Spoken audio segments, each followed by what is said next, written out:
Ketua Pemuda UMNO Dr. Akmal Saleh berkata, Kemelut Politik Perlis membuktikan pendiriannya sejak awal Mufakat Nasional lebih sesuai diperkasakan berbanding Perikatan Nasional. Akmal berkata parti kompeten PN mula menunjukkan belang masing-masing justru bila mencadangkan gagasan itu dibubar dan diwujudkan semula MN.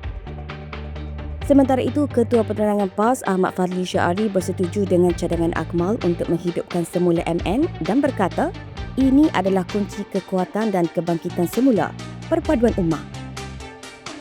Terdahulu, Speaker DUN Perlis Rusli Izzan mengumumkan kekosongan luar jangka di DUN Cuping, Bintong dan Gor Sanji selepas 3 wakil rakyatnya terhenti keahlian PAS berikutan menarik balik sokongan terhadap Menteri Besar Syukri Ramli. Beliau berkata, walaupun tempoh penggal sudah matang iaitu melebihi 3 tahun, pihaknya berpendapat ada keperluan diadakan PRK bagi 3 DUN berkenaan berikutan terjejasnya sokongan terhadap kerajaan negeri semasa.